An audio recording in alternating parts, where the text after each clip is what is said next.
Assalamualaikum warahmatullahi wabarakatuh. Alhamdulillah, wassalatu wassalamu ala rasulillah Sayyidina Muhammad ibn Abdullah wa ala alihi wa ashabihi wa mawala. Amma ba'du.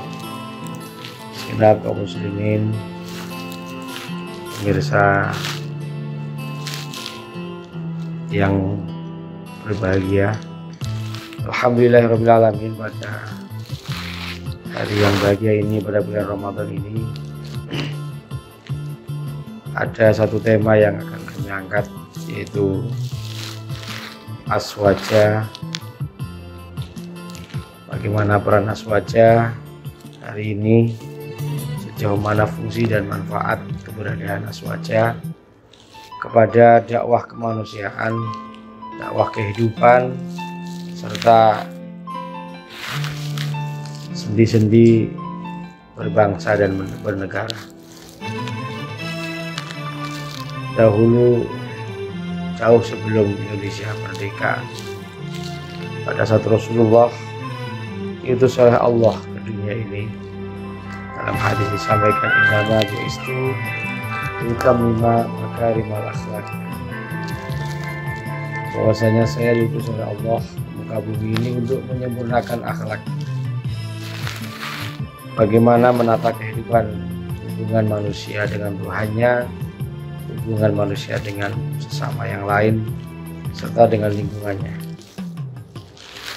Ajaran Ahlus Sunnah wal Jamaah ini mengambil sebuah prinsip ajaran yang berada di tengah-tengah antara bagaimana kita menyikapi hidup ini agar tidak merasa bahwa kehidupan ini terlalu monoton, terlalu dipaksakan dengan takdir Allah. Tapi kehidupan kita ini menikmati akan takdir yang datang dari Allah Subhanahu wa Ta'ala, sekaligus kita bisa menggunakan nikmat yang telah Allah berikan berupa pikiran, berupa hati kepada kita, sehingga nikmat yang berupa pikiran ini kita masuki dengan berbagai macam ilmu, sebagaimana yang telah digariskan, sebagaimana yang telah dituntunkan oleh para ulama-ulama pendahulu kita, sebagaimana juga salah satu pendiri Nahdlatul Ulama, Asy-Syaikh Haji Hasyim Asy'ari, yang telah memberikan satu metode ajaran Ahlus Sunnah wal Jamaah, An-Nahdliyah.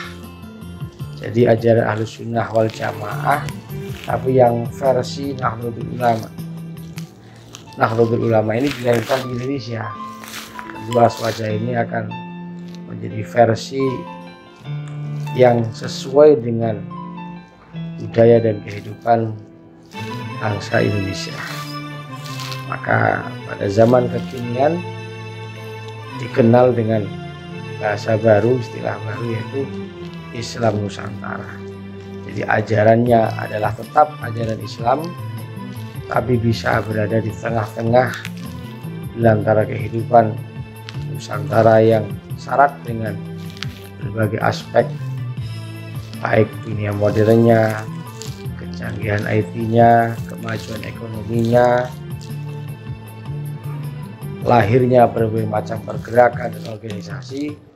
Ini aswaja hadir sebagai satu metode bagaimana dalam kehidupan yang sangat bermacam-macam beragam ini kita tetap satu, bisa eksis membawa ajaran Ahlus Sunnah wal Jamaah tanpa harus berbenturan dengan satu sama lain, dan tetap menjaga keutuhan, kesatuan dan persatuan negara Republik Indonesia.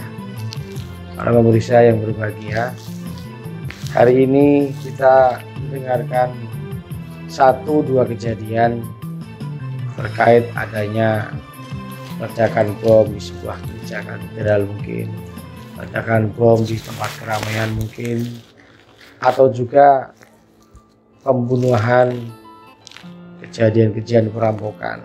Ini tentu karena tidak adanya bekal orang mendekatkan diri akan hidayah Allah.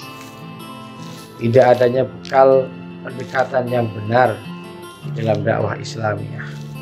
Bahwa ajaran agama Islam ini satu ajaran yang mengajarkan kedamaian, menghargai kemanusiaan. Kalau founding father, kalau bapak bangsa kita Kiai Haji Abdurrahman Wahid Gusdur pernah menyampaikan bahwa ketika kita melihat orang lain yang berbeda agama, berbeda kelompok, bahkan mungkin berbeda marga atau bangsa sekalipun, maka kita melihat mereka adalah dari sisi mereka adalah manusia, kita adalah manusia. Yang mana ketika kita disakiti, kita pun sakit. Yang mana ketika kita diberikan kebaikan, kita pun bisa berbuat baik. Maka dari situ kita melihat mereka itu menghargainya dari sisi kemanusiaan. Adalah sama-sama makhluk sosial yang menginginkan eksis untuk bisa berinteraksi, untuk bisa berbuat baik, untuk bisa saling menghargai satu sama lain. Maka tentunya dalam kesempatan Ramadan ini kita diajarkan, dicontohkan dalam banyak kegiatan sosial, banyak kegiatan ibadah. Satu contoh sholat taraweh. Ini masa pandemi, pemerintah sudah memberikan kebijakan bahwa tetap boleh dilakukan tapi menjaga protokol kesehatan. Tentu di sini juga bagaimana sholat berjamaah ini Allah Subhanahu mengajarkan kepada umat manusia melalui nabinya, ibadah yang bersama ini di sana ada kebersamaan, ada kemajmukan. Satu contoh posisi imam adalah pemimpin daripada suatu jamaah, dia harus ditempatkan di depan, makmumnya di belakang. Ini tidak boleh terjadi makmum itu lebih depan daripada imam, ataupun gerakan-gerakan yang dilakukan seorang makmum ini tidak boleh mendahului gerakan imam. Di dalam sholat juga ada beberapa syarat. Bagaimana orang ini harus kondisi suci, harus diniati dan memahami serta mengetahui syarat sahnya sholat. Ini adalah satu contoh realita bahwa dalam segala hal kita mempunyai kepentingan, kita mempunyai keperluan, semuanya ada aturannya, ada tata caranya. Kita misalnya ingin mendirikan satu perkumpulan pemuda masjid misalnya, di situ nanti akan dibuatkan konun-konun atau aturan-aturan sehingga kelompok pemuda yang didirikan ini tentu mempunyai tujuan-tujuan yang jelas, manfaat yang nantinya bisa dirasakan untuk anggota kelompok itu sendiri atau untuk masyarakat sekitar. Contohnya pemuda masjid ini pada setiap hari Minggu ada kegiatan bakti sosial, membersihkan masjid, membersihkan tempat-tempat wudhu, membersihkan lokasi toilet dan WC. Ini tentu akan memberikan pelajaran yang sangat berarti bagi anak-anak muda bahwa rasa sosial kita untuk bisa memberi hal yang terbaik kepada orang itu harus dibiasakan, bukan hanya sebagai wacana tapi dipraktekkan sedemikian rupa. Dan ajaran aswaja ini bukan hanya ajaran mengenai cara beribadah saja sesuai dengan madhab salah satu dari 4 madhab, tapi ajaran yang menyentuh kepada kehidupan sehari-hari bahwa toleransi, saling menghargai sesama umat manusia, saling berusaha untuk berbuat baik kepada sesama, itu merupakan satu doktrin tersendiri, doktrin khusus di pokok yang ada di dalam aswaja. Sebagaimana menyitir sebagai saya sampaikan di atas tadi bahwa Rasul ini datang adalah untuk menyempurnakan akhlak. Maka ketika manusia ini akhlaknya sudah dipenuhi dengan ilmu agama, sudah dimasuki dengan nasihat-nasihat yang baik, maka segala yang muncul dari seorang tersebut tentu akan berimbas kepada kebaikan.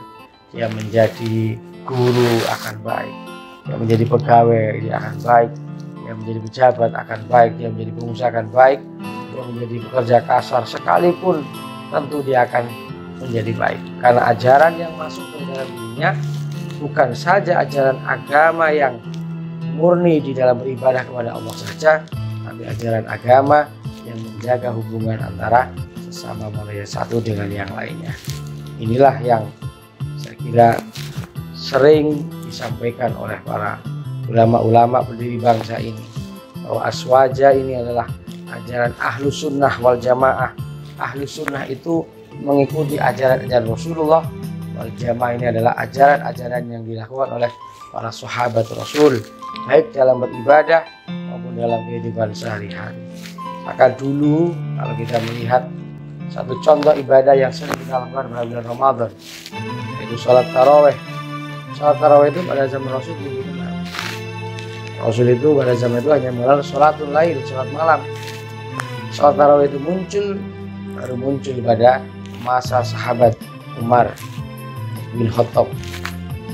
Beliau melaksanakan sholat taraweh sampai beliau menyampaikan nikmat bid'atul hari. Bid'ah yang paling indah adalah di sholat taraweh. Maka pada saat itulah setelah Sayyidina Umar ke bawah, selanjutnya sampai hari ini sholat taraweh bisa terjaga dengan lestari. Dulu pada zaman Rasul awal ada orang sholatul lail itu ya sholatnya masih ada yang berjamaah 2 orang, ada 3 orang di masjid saling kelompok-kelompok, belum ditertibkan sebagaimana sholat taraweh sekarang. Jadi kalau bicara bid'ah, sholat taraweh adalah bid'ah hasanah, baik yang taraweh berapapun jumlahnya semuanya adalah bid'ah, karena itu baru dikenal setelah Rasulullah wafat, yakni pada zaman Khalifah Sayyidina Umar bin Khattab. Kaum muslimin rahimakumullah, saudara pemirsa, saudaraku di Banyumas dan seluruh Indonesia, mudah-mudahan sedikit apa yang kami sampaikan bisa bermanfaat untuk saya dan kita semua, sehingga di dalam menjalankan Ramadan, sisa-sisa hari akhir, awal dari Ramadan sudah kita lalui, sekarang tinggal pertengahan, selanjutnya sepertiga yang akhir. Mudah-mudahan kita bisa meraih kebaikan semuanya di bulan Ramadan, sehingga akhir daripada hidup kita nanti akan mendapat kebahagiaan di dunia wal akhirah. Allahumma amin ya rabbal alamin. Akhirul kalam. Allahumma muwaffiq ila aqwamit thariq. Assalamualaikum warahmatullahi wabarakatuh.